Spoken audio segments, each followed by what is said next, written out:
In this episode, I'm joined once again by writer Tom Cheetham to discuss the work of Henry Corbin. In this second part on the work of Henry Corbin, we discuss religion, mysticism, and secularism in relation to the work of Corbin, alongside being in relation to Cheetham's text, The World Turned Inside Out. I'd like to say a big thank you to my paid patrons and subscribers for making all of this work possible. And if you would like to support Hermitix or become part of the community, please find links in the description below. Otherwise, please enjoy. Tom Cheetham, thanks very much once again for coming on to Hermitix podcast. Delighted to be here. So last time we spoke, I had a big series of questions. Last time we spoke, we were speaking about the work of Henry Corbin, and this time we're also going to be speaking about the work of Henry Corbin, because last time, and it was good in a way, listening to the conversation back, it's a great conversation, if I do say so myself. But it did actually have a theme. It did have a theme, which we probably didn't notice as we were discussing it, which was really the last conversation gravitated around Corbin's philosophy and mysticism in relation to how one personally apprehends it, how it might affect one personally. And then we brought in Illich, which was also this sort of, this to say Illich was mystical. It's like, well, there's this internal thing going on which you can't quite put your finger on. So this time I thought we'll dive straight into the deep end with a theoretical question. If we go off course again, completely understandable with Corbin. Which will almost certainly happen, but we'll give it a shot. Well, actually, it's not so much a theoretical question, but it's a big opening question, which is, what for Corbin would theory be if it was stripped of all religious impulse and was simply secular? There's a great short answer to that, which is captured in one of my favorite phrases from Corbin. He says, "The logical categories of Aristotle are nothing but the dead bodies of angels." Wow. And that's the answer to his question. So without all the frills, it's just a dead body. He also approvingly quotes Shuravarti to the effect that a philosophy that does not culminate in a mystic vision is merely a waste of time. So, he's medieval in this and pre-modern in the sense that in those cultures in the West and in the East, in pre-modern cultures, there was no distinction between philosophy and theology or science and theology. They hadn't divided things up that way because, if you take we have to say if you believe in God. They didn't believe in God. They did not believe in God. It was just obvious, and so religion, they didn't have religion. They just, we're the ones that, and it's partly a result of the encounter among cultures, and then the Enlightenment or whatever, wherever you want to put the break. Corbin wanted to put it around the 12th century. But when it became possible to make a distinction between the sacred and the secular, we're the result of that. And so it's only us who would ask the question, what would technical thought be without the religious dimension? It would, if at best, it would be kind of pointless, although I'm not sure. It wasn't possible to think that way. And it's sort of like, that's the Enlightenment's little trick, is doing that reversal of obviousness, where it's like, the Enlightenment was like, well, it's obvious that God doesn't exist or God is dead.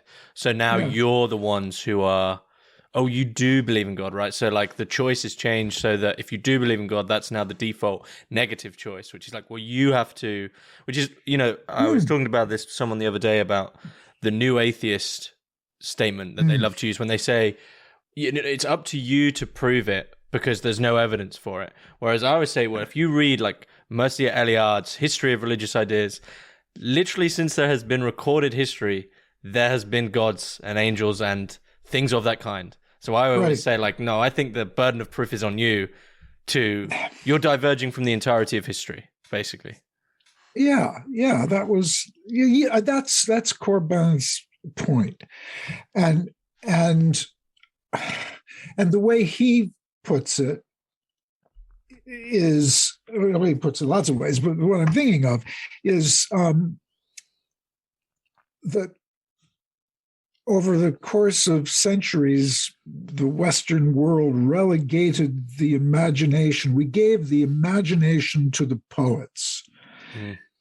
And so we imagined that there was that was possible to distinguish rationality from imagination. And one of the tricks in discussing this history is that not the modern technological West is not the first time that this happens. It happens.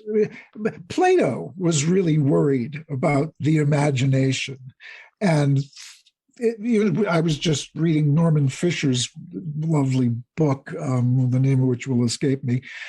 Things Could Be Otherwise. Norman Fisher is an American Zen Buddhist priest, lives in California, and he's one of my favorite writers because he's also a poet.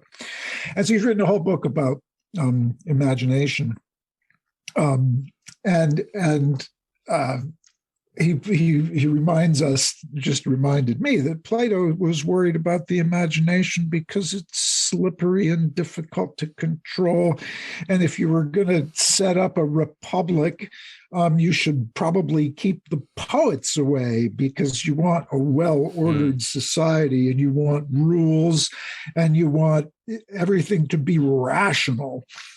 So we're not the only people that have tried this, but culturally and historically, we in the West have maybe been the most successful and therefore the most damaging. So you emphasize in your book about this, about the imaginal and the imaginary. I mean, why is that of such importance to Corbin?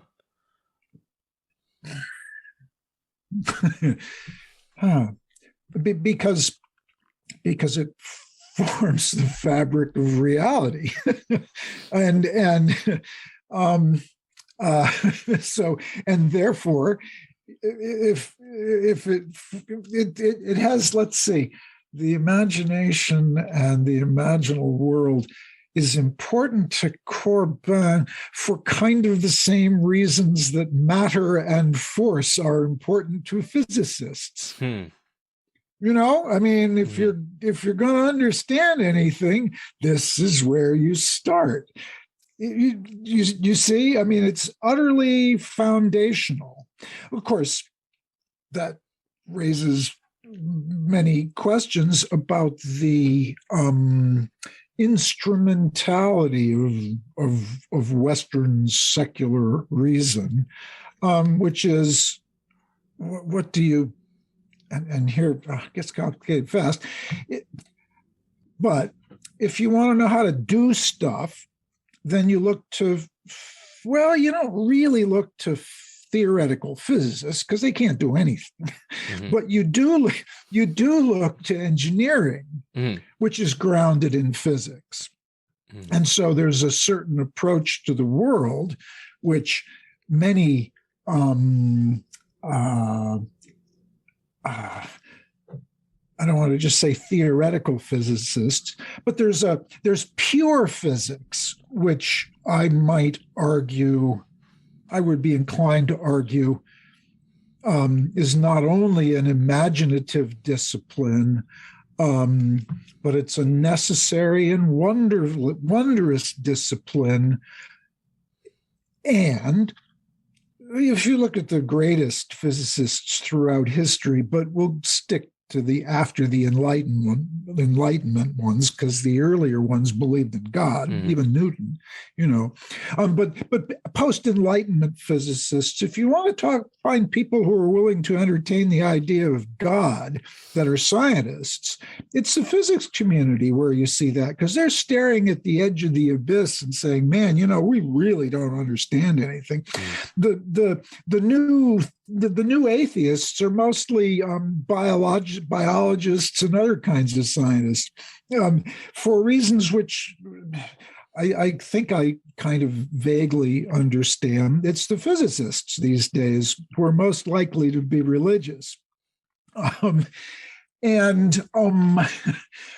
yet, the point that I'm trying to make is that there's a kind of instrumental reason that comes with physics and then gets put to use by physicists and others with their other hat on, their practical hat on.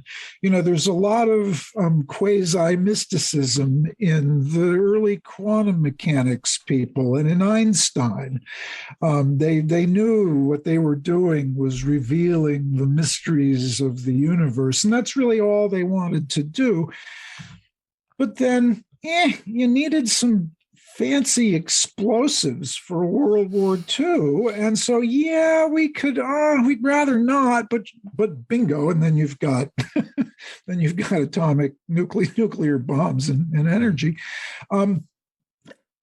The argument from Corbin's point of view, though I'm putting words in his mouth because he was totally uninterested in science, it was just not something he thought about. But if he had, he would have said, if you're going to do this scientific stuff, you're going to have to stay rooted in what these days we now call morality.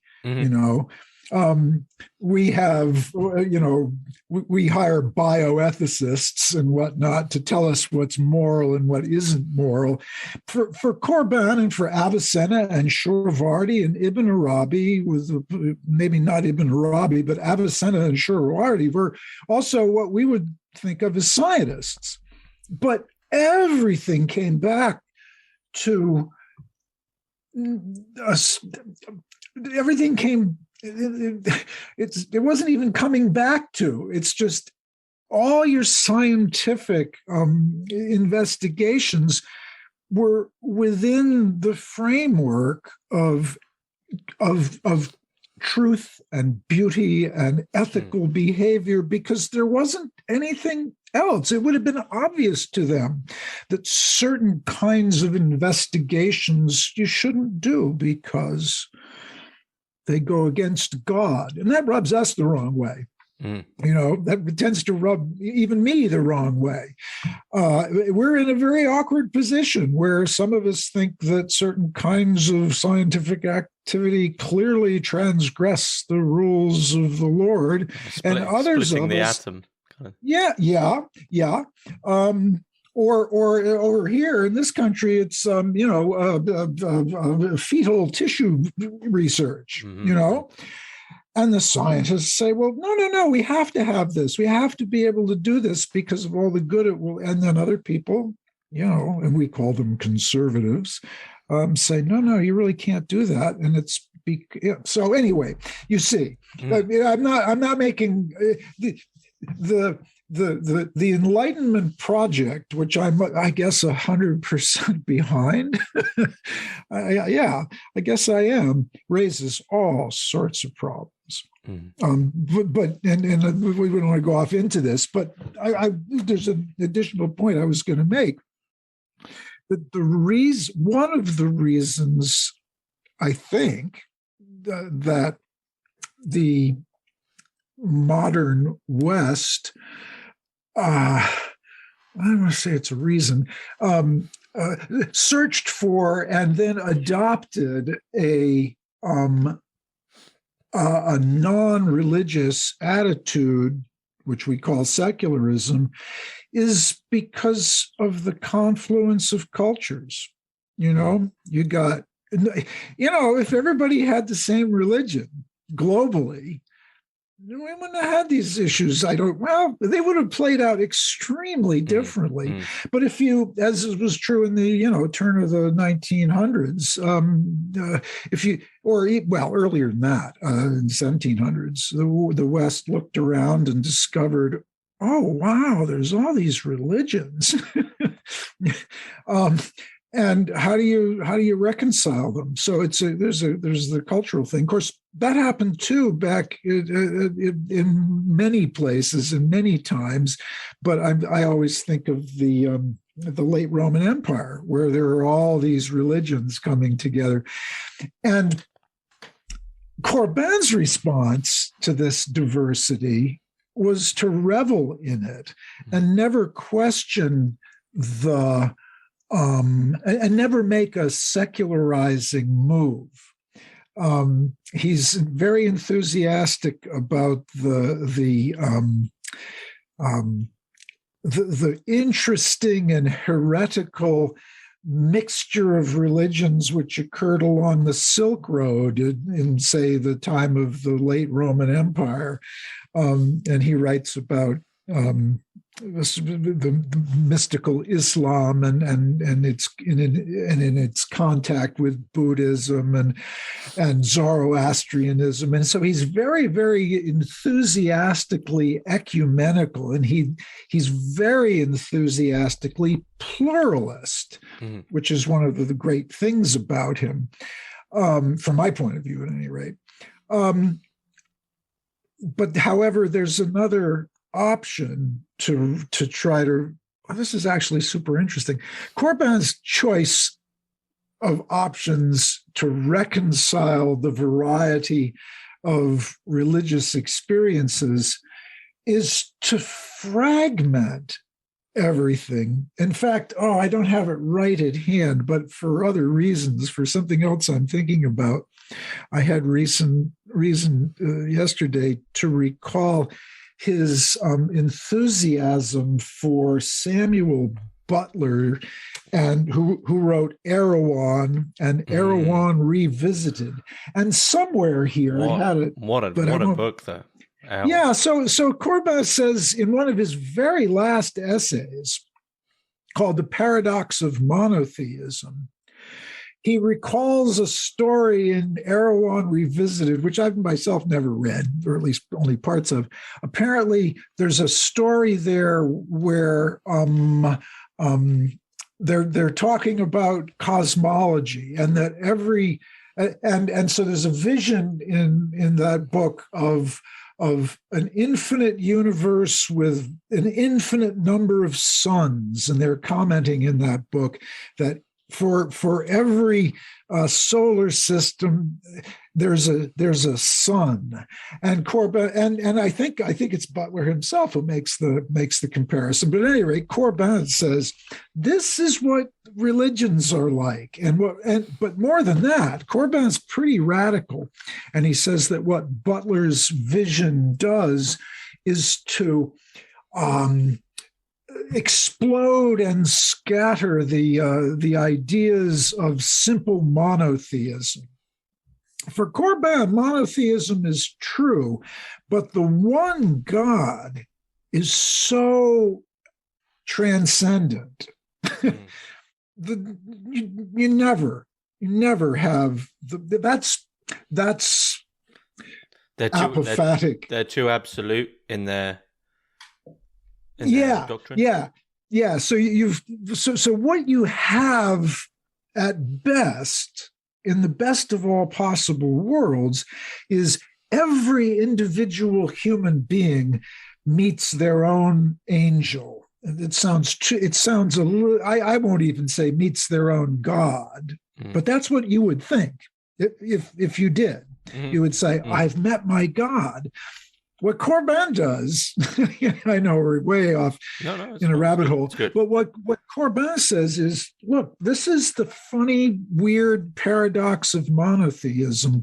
You can never have the one God, beyond being. It's just not possible. But what you can have, and in fact, what you must strive for, is your own individual and individuating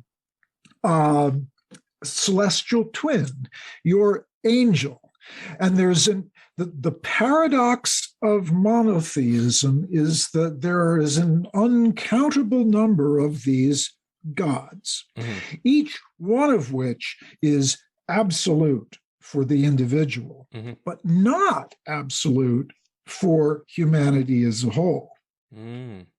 So Corbin's response to the pluralism that was encountered multiple times in multiple cultures throughout human history is not to opt for empire and dominance and say, okay, we're going to pick Christianity. And he was a Christian, a very peculiar one, but a Christian. Is not to pick one religion, but to blow it all apart in a way which is entirely resonant with Romanticism in Europe, particularly German Romanticism, Schleiermacher and those folks, but Goethe and Coleridge and all of them. And what's required for that vision of diversity is a firm grasp on imagination. Because imagination pluralizes, whereas abstract, impersonal reason tends to unify and make things monolithic. And Jung refers somewhere to the monotheism of consciousness. And the idea that that's a bad thing.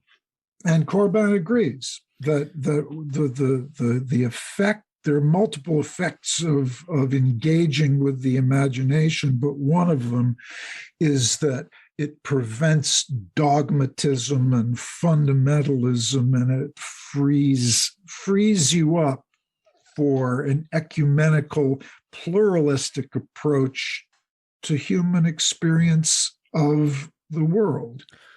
So it's interesting. You say, Corbin was a Christian, albeit a strange one.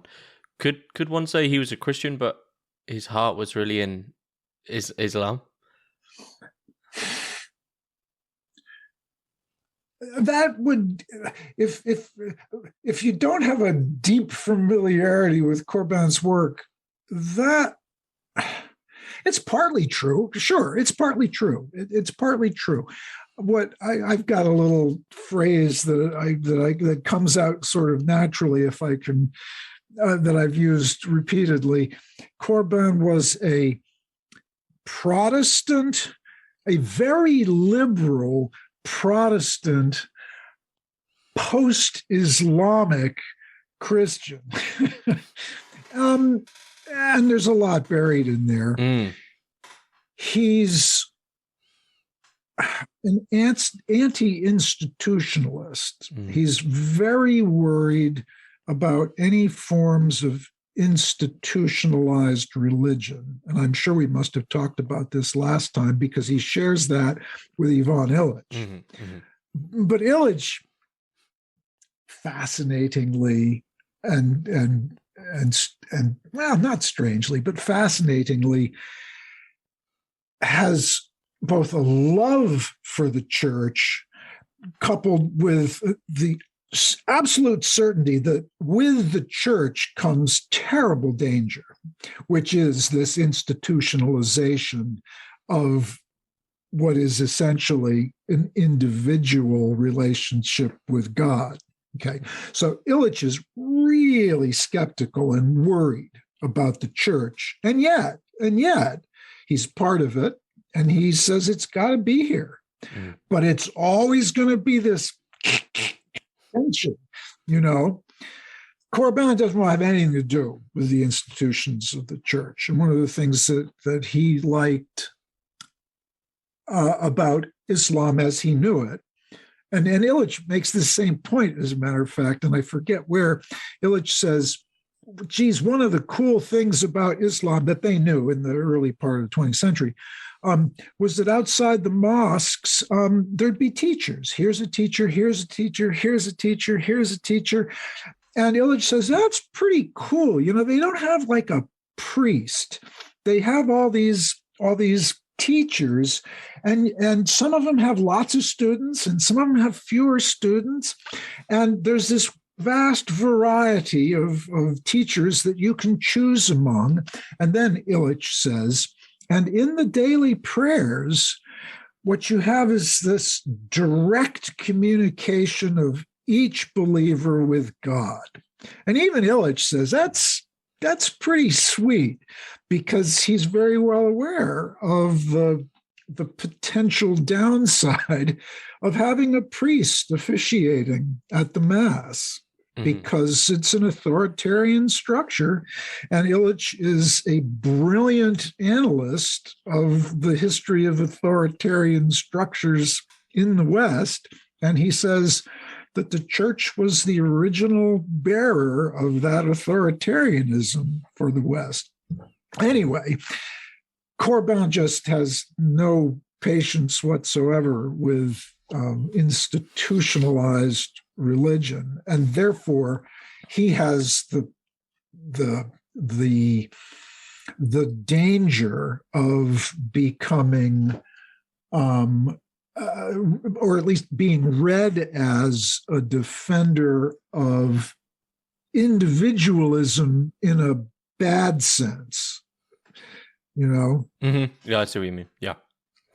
But I mean, how does he square Protestantism, which, you know, historically, you know, removed the sacraments, removed the transcendent, earthy things from the history of Christianity, with his, I guess he's got this. So I guess what we're looking at here is that this is this him sort of, he retains a certain amount of his Western heritage, but at the same time he's saying, look, we've got to look to the East. So maybe that's the big question. What is it that is the bridge there, where they both combine into something bigger?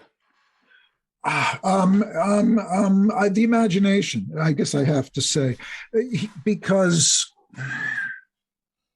I mean, let's see how to approach that.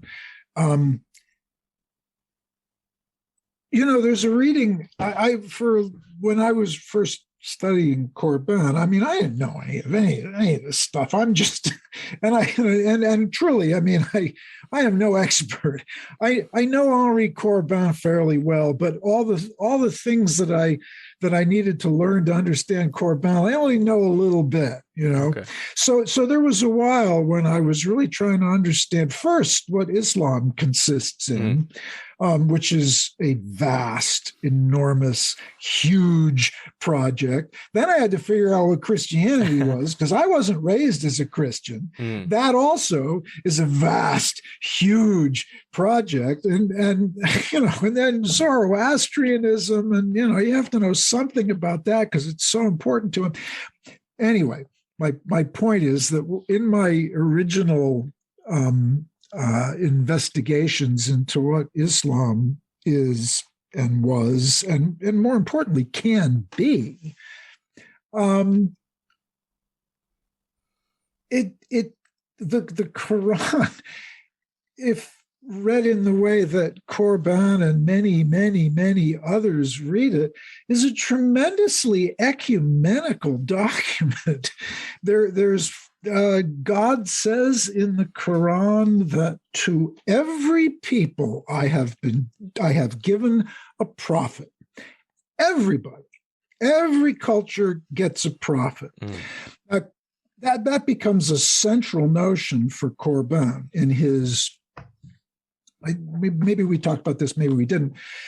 He sees himself as following in the footsteps of Shuravardi, with whom he had, I think, you know, Shuravardi died in the 12th century, but Corbin took him as his spiritual master through his writings, and perhaps had some transformative hermeneutic experiences reading Shuravardi. I would suspect that to be true. You know, like Lectio Divina reading Shuravarti and just channeling him. I like to think that happened to Corbin. And one of Shuravarti's little projects was to reconcile Zoroastrianism and Islam, because he was Persian, and the root religion of the Persian people, as he saw it, was Zoroastrianism. And so, since the Quran says, to every peoples I have given a prophet, Shuravarti says, oh, well, it was Zoroaster for us. And then we got Muhammad. And so Shuravarti had this ecumenical project of reconciling Zoroastrianism with Islam. And Corbin loved that. And he wanted to take it sort of a step further into the modern world. And he calls this the attempt to establish the Harmonia Abrahamica, that is the common thread connecting all the religions of Abraham plus Zoroastrianism. So it's going to be Zoroastrianism and Judaism and Christianity and Islam. To every people we have given a prophet. And so Christ becomes a prophet. And actually, and I should have this handy. There's a great quote, which I can never quite remember. So Jesus is a manifestation of this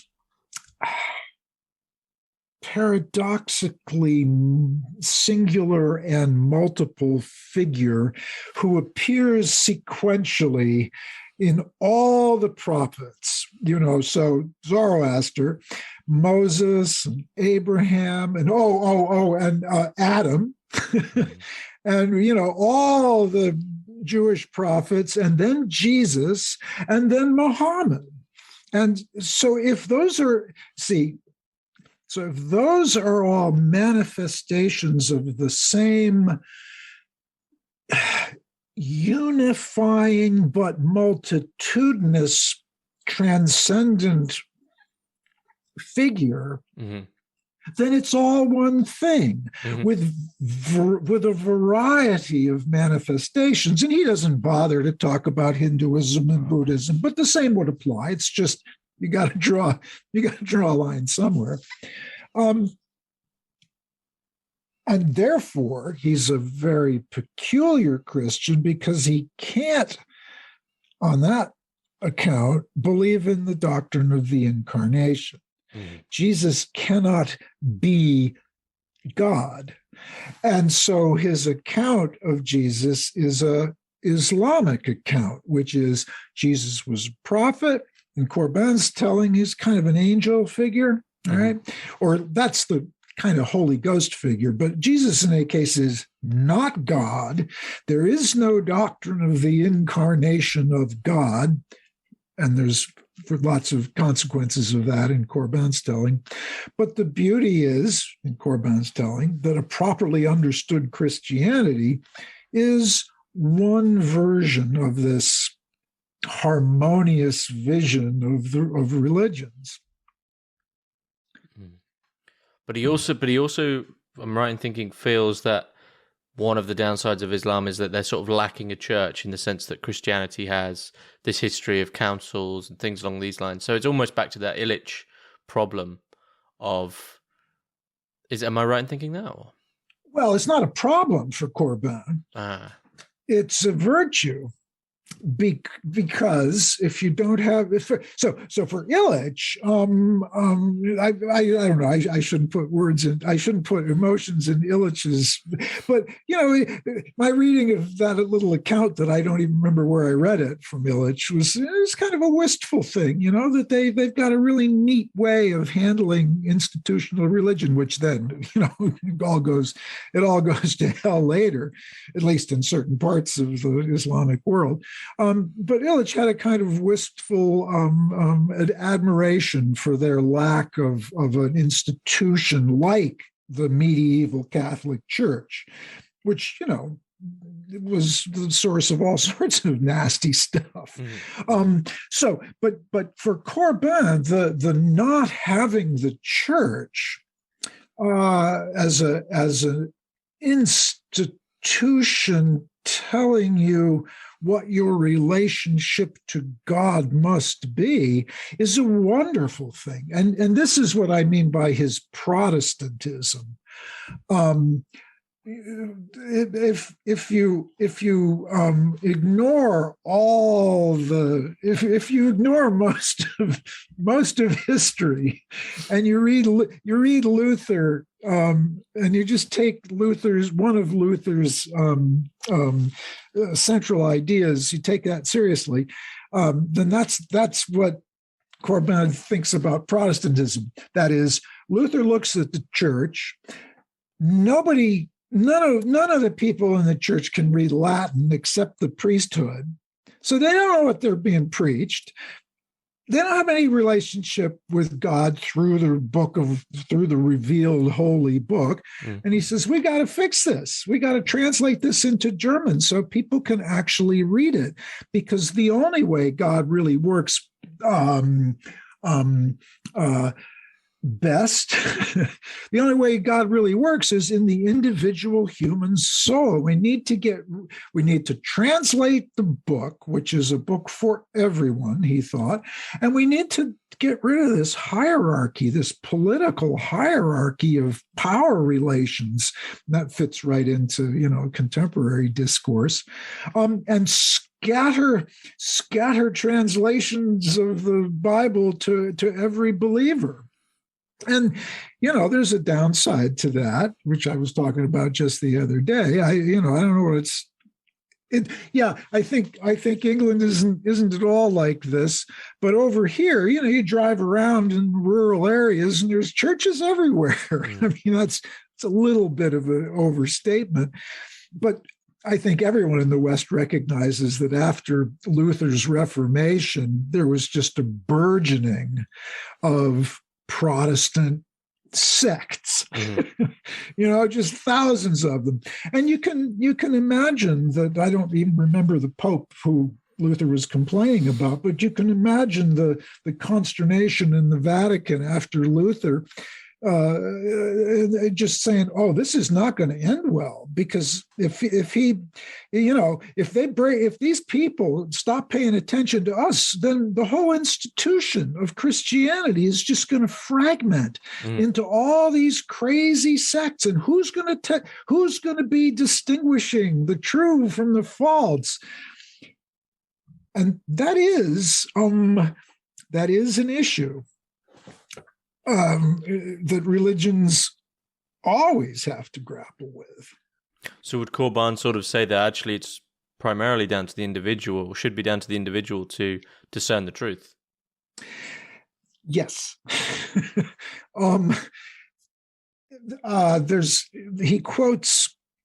He quotes Schleiermacher with great approval in, again, one of his later works, Corbin's later works. Schleiermacher, and I'm paraphrasing, says that thinking of the Bible and religion, for Schleiermacher, any book that was written with equal power could equally be considered a Bible. Now, I don't know the context for Schleiermacher. I rather suspect he was thinking of the Quran or maybe the Vedas or whatever else he knew about. And in fact, what did I just discover? I think it was I shouldn't say this out loud because I might be wrong, but they were, during that period in German Romanticism, they were encountering other religions. And Schleiermacher said, man, we got our Bible, but look at all these other holy texts. Any book written with similar power could be considered a Bible. And Corbin and I think Schleiermacher even take it a little bit further. There's, and now I'm not remembering whether it was Schleiermacher or someone else, but the idea implicit in that, and it certainly fits with Corbin's system, that in a perfect world, every person would write their own Bible. Now, here, so, and yeah, sure, does that open the doors to chaos? It would. And Corbin knows that. And what he thinks saves us from the ensuing chaos, but I wish he had been more forceful about it and clearer, is that I'm in an interesting point in my thinking about Corbin, because I'm having new ideas pouring in for various good reasons. So Corbin emphasized the idea of orientation in a spiritual sense. And simply put, he thinks it is possible for each human being, actually for any creature of light, and that remains undefined, to be oriented towards its proper heavenly, I guess you could say, destination, which means you can be disoriented. So how do you get oriented? So first, you have to, I'm thinking of us in the 21st century. How do you become oriented? How do you find your direction? Well, first, you have to be aware of the fact that you are currently disoriented and you're looking for an orient.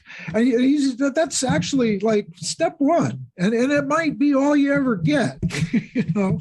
You just know that things are not right and that you're looking for something.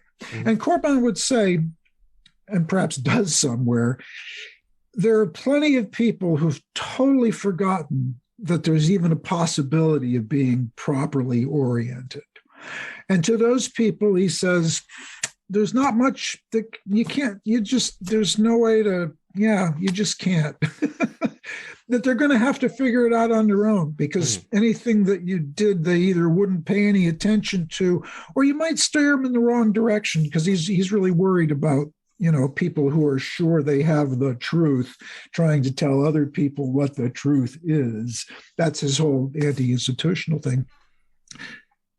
And so once you start looking, then at a certain point, this is you need to recognize that you can't find it with your intellect alone. And that you have to be able to activate what he calls the thought of the heart, which is Ibn Arabi's term is himma.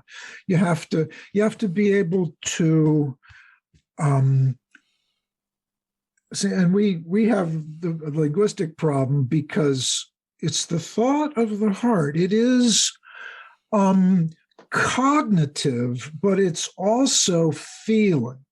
And if you know any Jungian psychology, this is exactly the issues that Jung was grappling with, this fact that the heart and the head, let alone the bowels, are separate from each other. And we have become, I say, speaking as a upper middle class American male, many people in the Western world had become top heavy. And unable to feel. And Jung was, Jung and Corbin agreed that with a disabled feeling function, you aren't going to find your orientation. That there's intellect involved, and Corbin is a little too enthusiastic for my tastes about Shorvardy's claim that a rigorous philosophical education is really important for becoming, for gaining spiritual transformation. I think that's a little overstated. At least I hope it is. But Shorvardy and Corbin were both, extreme intellects, and they thought, yeah, you can use this, but it's not enough. So step one is to recognize that you're disoriented, as Corbin puts it. You are lost in vagabondage and perdition. Until you recognize that, there's no hope for you. But once you recognize that you are lost, then you can start to look, but you have to remember not to look with just your brain. Brain can help. I'm all for thinking a little too much. But at some point, you've got to recognize that, no, that's not enough. That's not going to transform your soul. You have to start to learn to develop the sensibilities of the heart. And at a certain point in the development of those sensibilities, and just to put a little pin in it here, that could include the arts. Certainly, it could also include religious rituals and practices. It could also be done in the confines of institutional religion. Corbin doesn't, he doesn't. He's a bit of an elitist, and he's most enthusiastic about people who are spiritually strong enough to find their own angel, to find their own guide. But he knows that most people aren't.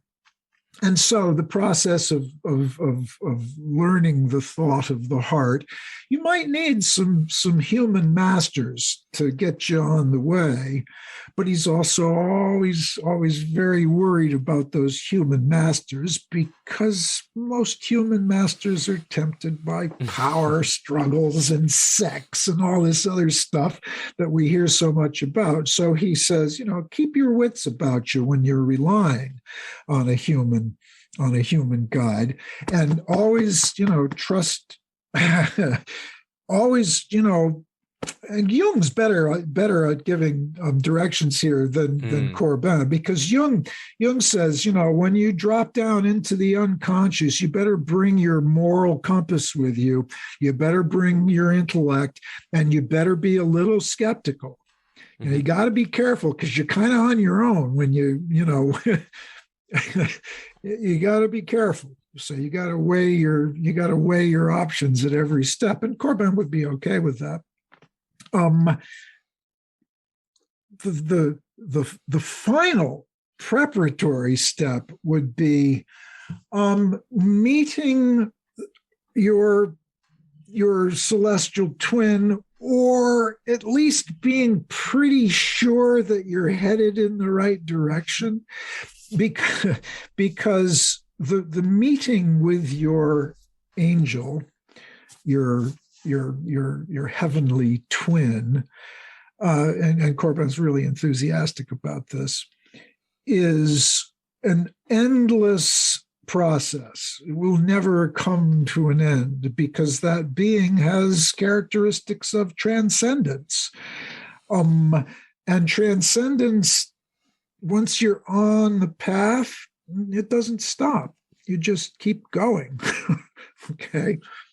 He's not very helpful in how to actually do this. I was about to say, did he ever act in a slightest way as a master, giving advice, practical advice, or is there any hint of any practices he himself might have he undertook? There are only hints. So the first thing to say is that no one's ever written a proper biography of Corbin, and it's getting late. I mean, all the people that knew him are dropping off. There were, when I started this 25 years ago, plenty of people who knew him personally. And many of them have since passed on. And it's really, really, really too bad. There's some young scholars who are working in the Corbin archive, where there's lots, which is in Paris, where there's lots of letters and whatnot. And so maybe we'll at some point get a decent, Lord knows people write biographies of folks who've been gone for hundreds of years, so maybe it's possible. In his published work, there's precious little. It's pretty clear from a handful of things that he did publish that he had a very strong mystical streak, was, I guess, what we might call very prayerful. I've recently learned by reading some things that I hadn't ever read that he was also late in life he could become quite forceful, shall we say, in and even angry at people at Eranos, where he lectured for decades, because he was passionate about this material. So he wasn't. He wasn't a fly on the wall. He was a real presence with a real passion, and yet he was mystically inclined with a real sensibility for the, how would you say? I don't want to use a loaded term, but the only one that comes to mind is immateriality of the material world. That's a little bit of an overstatement. And he refers once that I'm aware of with great enthusiasm to the private liturgies of certain Shiites. For reasons I don't think we talked about and aren't that important. He was most enthusiastic about Shiite Islam. And I think it's in his book on Ibn Arabi, he in one phrase, he talks about certain Shiites who celebrate private liturgies. I think there's evidence to back up the claim that he believed in liturgy, that is, ritual, and even maybe the necessity for it. I can't be certain of that, but there'd be nothing wrong with imagining. It would not be wrong to imagine him having his own little liturgical practices but it would also not be wrong to think that he would be okay with broadening the idea of what constitutes liturgy. And I will simply hazard a guess that playing the organ constituted a kind of liturgy for him. He was a keyboard player. Mm-hmm. And I've tried to find out what kind of music he liked. I suspect it was church music. Oh, here's a cool thing just to throw in as a footnote. Just recently, I learned that, well, first of all, I learned that Beethoven and Mozart and Bach were all incredible improvisers. And, when I was young and up until my dotage here, I thought of these people as primarily writers of music. And that was absolutely not true. In their lifetimes, they were known as extraordinary improvisers who could just sit down at the keyboard and do stuff, which I find utterly entrancing and wonderful.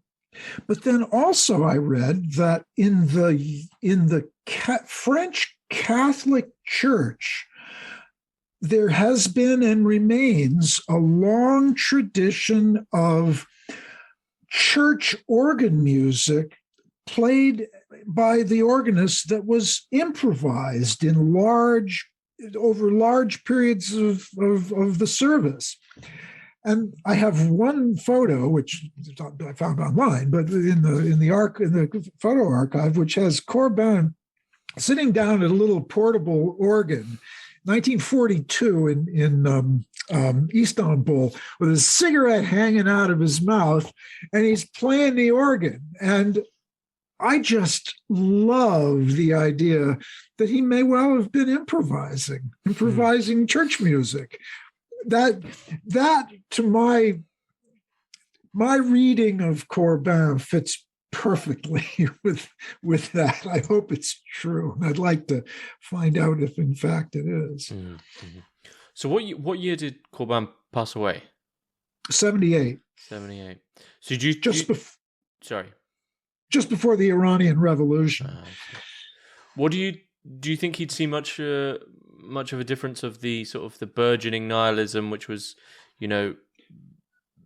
coming about in the Western world then, just before his death, do you think he'd see a key difference today? Do you think there's been some key changes in the way we approach religion? I mean, I would argue that nihilism and atheism have become the default stances completely without question in large parts of the West.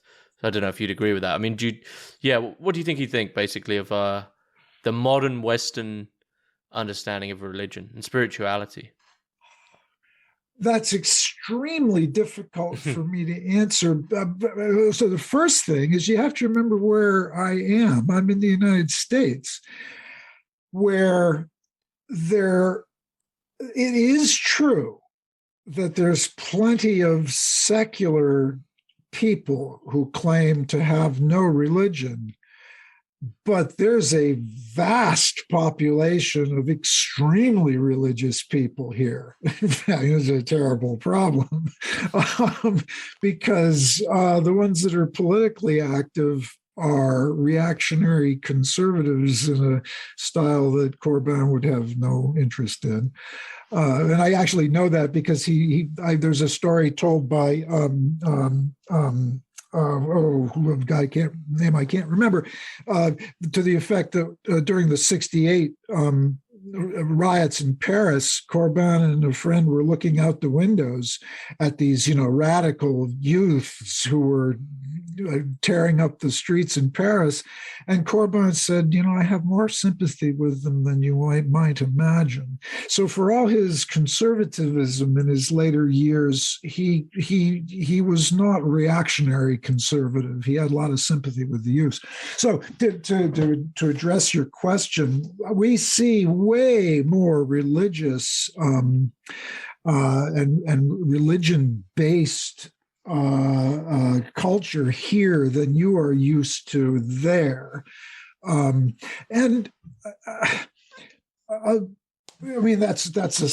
just a vast subject. I'm teaching a course on music, and we just read an extraordinary book by a guy named Bivens called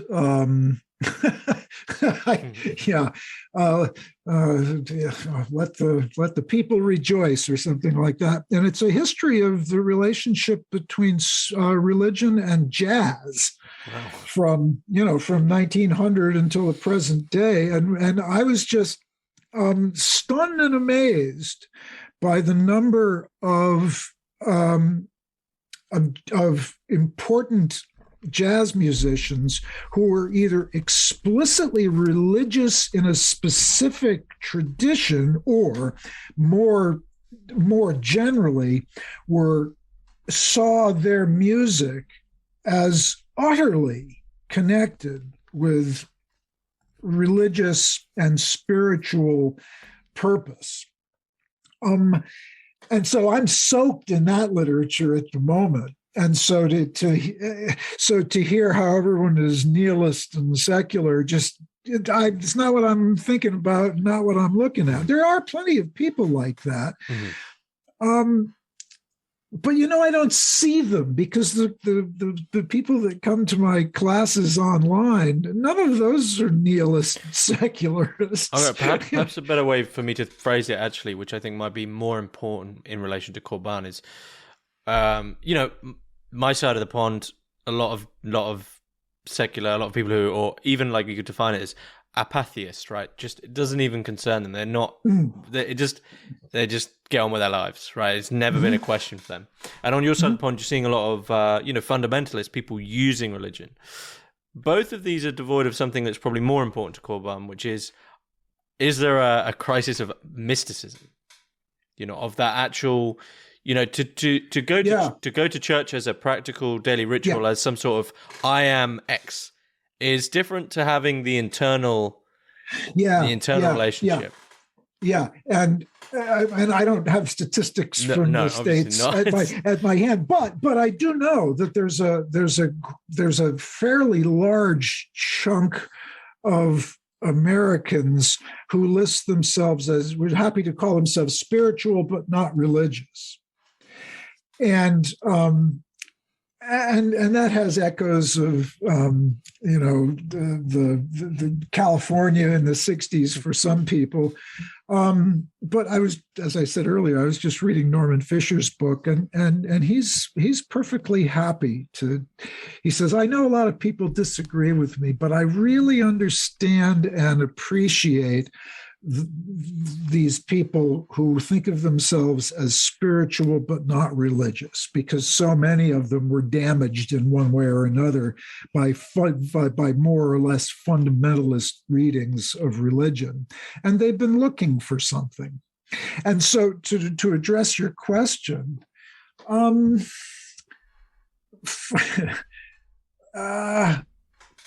in my own life, the people that I know and have run across and have reason to know about their religious or spiritual orientations are almost all interested in spirituality. But then, I have a funny, people are interested in what I'm interested in because of that.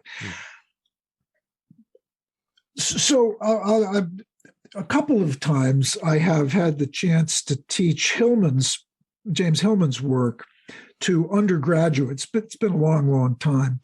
But the times that I did that were kind of revelatory to me. And it happened at small liberal arts colleges when I did this. They were just thrilled by Hillman's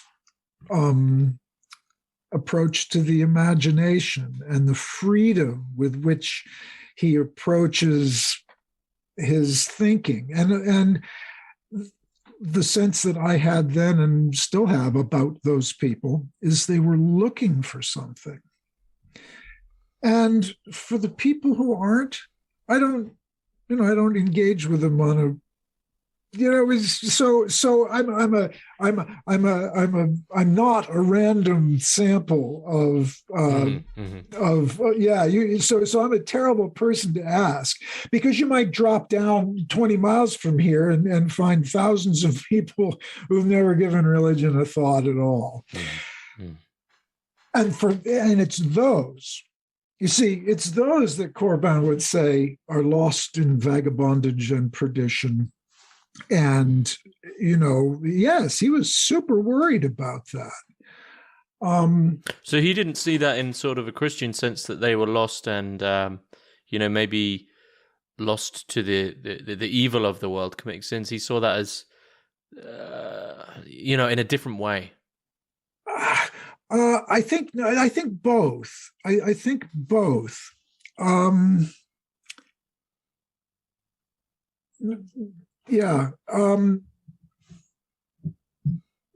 Because it can go off wrong. I mean, sure. He says there's a story from, is it the Quran? But it's from Zoroastrianism, that the soul crosses the Chinvat bridge when you die. It's a judgment story, and you get there, and the figure that you meet is going to be a reflection of your own soul. And Corbin seems to take this, if not literally, then at least very seriously, is that if you've screwed up, that's it, folks. You're going. He doesn't. Yeah, this is super interesting because he never, that I'm aware, addresses the question of heaven or hell. I mean,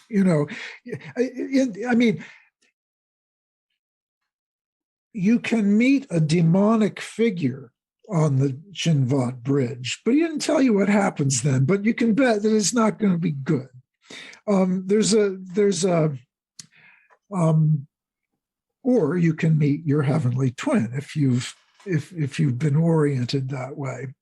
I think I wouldn't read that literally. I wouldn't read any of this literally, but it's it's more than highly suggestive. Corbin's universe is a moral universe. We sort of started with that a while back. That there's no distinction, but that there is no merely instrumental reason. Or if there is, then it's super dangerous. It's just rationality zooming around and doing whatever it feels like doing, and that's a bad thing. So Corbin's universe, for two clarifying things for people who want to read about Corbin and read his stuff. He believes in the reality of evil in a Zoroastrian sense. There is Ahriman and there's Ormazd and Ahriman. Ormazd is the good guy, and Ahriman is the devil, I guess, though kind of bigger than the devil. It's the evil power. And so, and then this is the world of Gumexen. This is the world of mixture, where it can be very hard to tell. You got to find the light and separate it from the darkness. And this he takes from Zoroastrianism. And so there's absolute but difficult to comprehend and sense. There is good, there is evil. He doesn't seem, as I recall, he doesn't seem to have any patience with the doctrine of privatio boni, that evil is just the absence of good. No, I didn't buy that. No, evil is a positive. Well, it's a force, a negative force, but it's a force. But then his work benefits, to my mind, from an Islamic emphasis on knowledge rather than rectitude, in the following sense. Hossein Nasr says this, and I'm pretty sure that Murata and Chittick, in their book on an introduction to Islam, make the same point, that Christianity is a religion of love, whereas, and these are obviously just extremely broad statements, whereas Islam tends to be more of a religion of knowledge, and the consequence of that, and Corbin loves it, is that there's no emphasis on original sin. Mm-hmm. What you have is original ignorance. You're down here, and your job is to learn how to be a human being. You're not, and it's, you don't find it in the very, very earliest churches. It's a development, doctrinal development that happens later. Which I've always found, just so depressing. The idea that you're born in sin, and I'm sorry. I have no interest in a religion that tells me I'm born in sin, and that and Corbin, there's no discussion of sin and salvation, and Christ's appearance on earth is orienting, not salvational. Corbin has no theology of salvation and no theology of sin. And in my understanding, he gets that from his reading of Islam. And so for instance, there's certain Christian people who believe that you need to abase yourself and recognize your essential sinfulness in order to escape the ego, which is, escaping the ego is a good thing in the end.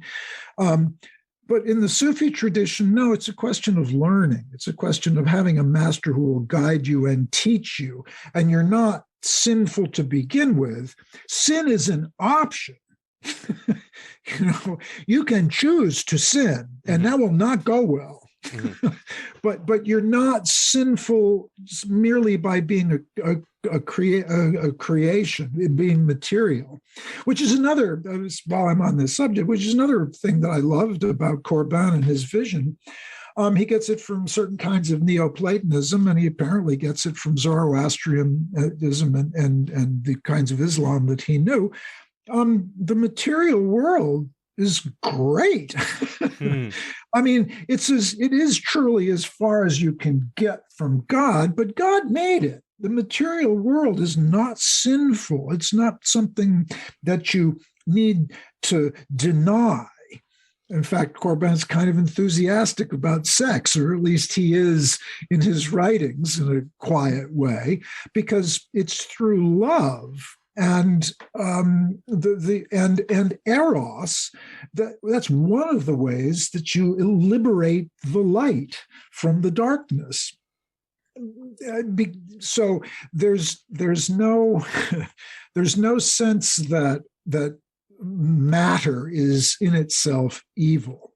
And I know that for some Christian sects, that has been and remains true. I have a little story I can tell. I had students who we were teaching, we were reading and thinking about religion. We were sitting outside, this is 40 years ago, sitting outside in the grass and on a spring day. And I was teaching environmental studies. And so, how wonderful nature is and everything. And one of the young women said, sitting on the ground, that, geez, boy, this is hard for me to wrap my head around, because when I was a little girl, I was told never to put my hands down on the soil because the demons would come through and get you. And that was news to me. She came from a particular strain of religion, Christian religion, in which the material universe and is where the demons come to get you, and that will screw up your notion of sex and the body, and of course, from Corbin and Illich's point of view, it's deeply tied to institutional structures of power. This stuff. Mm-hmm. Yeah. That is quite sad. Yeah. And I don't think there's any of that in Corbin. In fact, he's quite explicit in I think it's in the Cyclical Time essay, or anyway, it's somewhere. He says, no, for the Zoroastrians, there is no sense that matter is evil in itself. It's been mixed with other stuff, but it is possible. And here, this is super important. So if I'm never going to get there, but the draw here of this psychocosmology is, if you can ever really shed your ego and transform yourself, it isn't you who's transformed, because you're kind of the you that you're used to is kind of going to go away, and you're not going to care. You're going to be, whatever's left is going to be so happy at getting rid of all that nonsense that you used to be. But it's not really you. What you will experience is the light of the world. You will begin to see beauty in things that you never saw beauty in before. That's what he means when he, suggests that all the world is an icon. It's just that we can't see it. And for me, that's just, there's an apparently strong, at least in my reading over the years, there's what seemed to me to be a strong tendency to follow the angels up out of the world in some of Corbin's work. Not everyone reads him that way, and in fact, I push strongly against reading him that way. What I appreciate the most about his cosmology is that it opens this world. For Corbin, absolutely, You can exit and die and go into worlds above here or below if you're screwed up. But the first wonderful thing that can happen is that it transforms your perceptions here and now. And he's quite clear about that if you read him properly. Wow, that's not as sad. No, it's not. Yeah. So what you've mentioned your course quite a few times, and I'm seeing quite a bit about it now. So what are you teaching a specific aspect of? Are you teaching Corbin, or are you teaching an array of stuff? Well, the way I've been doing this for about 3 years now, I think it's about 3. It occurred to me after I retired from my day job, which had nothing to do with any of this. I thought, well, I should bring in a little bit of money. And I thought, well, I can't do anything but teach. I'm not going to go work at Walmart. And, what am I going to do? And I could teach. Well, I live in the woods, and it occurred to me, maybe somebody take an online course. And not a lot of people, but some, And so for about 3 years now, and I do intend to continue for a while, I do 3 terms. I do a winter term, a spring term, and a fall term of 8 weeks each. I think we're going to keep doing it this way. We meet 2 hours once a week for 8 weeks. And I usually teach one course on Corbin and one of something else, which has struck my fancy. This, for the last 3 terms, it's been a music course. So this week, Tuesdays are Henry Corbin and Thursdays are the music course. But of course, since it's me teaching both, they overlap in really wonderful ways, because one of the things we haven't talked about in Corbin very much is the central place that musical metaphors have for him. And so that leads into all sorts of wonderful things. So I've right now I'm doing a Corbin course. This one's not an intro to Corbin. We're looking at the influence he had on poets and artists, particularly in the States, because when his books started being translated by Princeton University Press, the Bollingen people who were doing Jung at the same time, and Joseph Campbell's lectures from the Eranos meetings and whatnot, in 1960, I think, or 1958, the first English translation of Corbin's book on Avicenna was published. And there were poets who read his account of Avicenna's visionary recitals as a kind of hermeneutics. And they said, yes, this guy understands what poetry is about, what language is about. And they really got enthusiastic. So we're looking at that. But I try to do one intro to Corbin every year. And, it's, as you might imagine, it's not a vast audience of people to whom this is interesting. I think I've got 12 or 14 students in the Corbin course. The music course is 5 or 6. And I do charge money. And so it's always been a puzzle to me. I like the money. I like it very much, but I'll let anyone in. The cost, the stated cost of tuition is $300 US. But I have a sliding scale. And if you can't pay that and you want to come, tell me what you can pay and you can come. There's 2 filters for the Corbin material, at least. And one is you got to be willing to read some stuff that's pretty hard to get through. Mm-hmm. And the other is me. And not everybody enjoys my presentations, and which is fine, and as it should be. That being said, I'm not accredited. I work on my own. You don't even have to log into some other weird website. It's just me. And therefore, if you don't do the reading, nothing bad happens to you. There are no papers, there are no quizzes, there are no exams. It's just, in reality, it's usually just me talking, but I love it when people participate. And so for me, it's always a lot of fun, and I have a small clique of people who keep following me. They will at some point run out of money entirely, so it would be nice to get a few new ones. Well, I'm sure there'll be people in the audience who'd definitely be interested. I mean, whereabouts can we find the course? That's a good question. So I do a newsletter. Which comes out irregularly. But in my newsletter, an email newsletter, I use whatever it is. Constant Contact is the newsletter service I use.